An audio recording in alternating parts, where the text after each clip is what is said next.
Friends, welcome to smart learning Adda. इस video में फिर से एक बार हम लोग कुछ क्वेश्चन को लेकर के आ गए हैं और फटाफट चलिए बिना समय गंवाए देखते हैं इन सारे प्रश्नों को।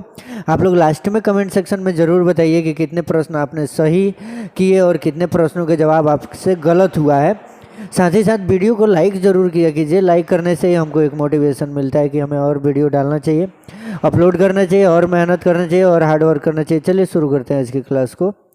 आज का जो हमारा पहला प्रश्न है, प्रकाश संश्लेषण क्रिया में मुक्त होने वाली ऑक्सीजन कहाँ से आती है? अगर प्रकाश संश्लेषण की क्रिया हो रही है तो उसमें मुक्त होने वाली जो ऑक्सीजन है वो कहाँ से आती है? क्या वायुमंडल से या जल से या कार्बन डाइऑक्साइड से या फिर इनमें से कोई नहीं? क्या होगा आंसर? आप लोग अभी तक सोच लिए होंगे। चलिए आंसर हम देखते हैं। तो ये कहाँ से मिलता है? जल से मिलता है। अगर आप लोगों को पता होगा तो जल का जो सूत्र होता है H2O होता है और जल में क्या प्रेजेंट होता है? ऑक्सीजन प्रेजेंट होता है। ठीक है, इसीलिए चूंकि प्रकाश संश्लेषण की क्रिया जब होती है तो जो पौधे होते हैं वो प्रकाश संश्लेषण की क्रिया करते समय पत्तियां हाइड्रोजन और ऑक्सीजन को विखंडित कर देते हैं, अलग अलग तोड़ देती हैं और तोड़ने के बाद ऑक्सीजन को मुक्त कर देती हैं, जिससे हमें ऑक्सीजन प्राप्त हो जाता है। इसलिए पौधे को लगाना भी बहुत आवश्यक है। इसीलिए हम लोग पौधे को बचाना या फिर पौधों को लगाने जैसी अनेकों कार्यक्रम को समाज में चलाते हुए देखते हैं। अपने इर्द गिर्द हम लोग भी प्रयास करते हैं और समाज को जागरूक करने का कोशिश करते हैं कि सारे लोग पौधे लगाएं, पौधे को बचाएं। चलिए सेकंड क्वेश्चन देखते हैं। सेकंड क्वेश्चन क्या है? पौधों में वाष्पोत्सर्जन की क्रिया किस में होती है? वाष्पोत्सर्जन की क्रिया किस में होती है? पत्ती में, जड़ में, तना में या पूरा जो पौधा है उसी में हो जाता है? तो चलिए इसका सही आंसर देखते हैं। सही आंसर होगा पूरा पौधा। यानी वाष्पोत्सर्जन की जो क्रिया होती है वो पूरे पौधे में होती है। ठीक है, अगला क्वेश्चन देखते हैं। क्वेश्चन है हमारा अगला आज का, तना काट आमतौर पर किसके प्रवर्धन के लिए प्रयोग किया जाता है? क्या केला के लिए तना काट प्रयोग किया जाता है, या कपास के लिए, या गन्ना के लिए, या लीची के लिए?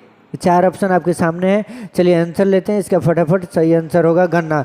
गन्ने को देखे होंगे आप लोग आमतौर पे तना काट, यानी एक पौधा ले लिया जाता है गन्ने का, उसको काट करके बीच में काट करके ही हम लोग उसकी जो रोपने का या फिर उसका जो कार्य करते हैं आगे सिंचाई के लिए और उसकी खेती करने का प्रयास करते हैं। ठीक है, अगले प्रश्न की ओर चलते हैं। अगला प्रश्न है, टिबिया नामक हड्डी कहाँ पाई जाती है? खोपड़ी में, टांग में, भुजा में, मुंह में, किस में पाई जाती है?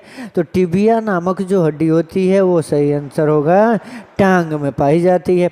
चलिए अगला प्रश्न देखते हैं। कम समय गंवाते हुए ज़्यादा प्रश्न, निम्न में से किस एक की खेती पौधे का प्रतिरोपण करके की जाती है? यानी पौधे को रोपा जाता है, रोपने के बाद उसकी खेती की जाती है। सोयाबीन है, सोरगम है, प्याज है, मक्का है। आई होप आप लोग समझ गए होंगे कि इसमें से कौन सा ऐसा पौधा जिसको रोप करके खेती किया जाता है? प्याज है। प्याज को हम लोग लेते हैं, रोपते हैं, प्याज की खेती की जाती है। किस तरीके से? प्रतिरोपण विधि से। आई होप अगर आप लोग समझ गए होंगे तो आगे बढ़ते हैं हम लोग। अगला जो प्रश्न है हमारा, नारियल का खाने योग्य भाग कौन सा होता है? क्या पूर्ण जो भ्रूण पोष है उसी को खा जाया जाता है, या पूर्ण बीज को, या बीजावरण को, या फल भीति को?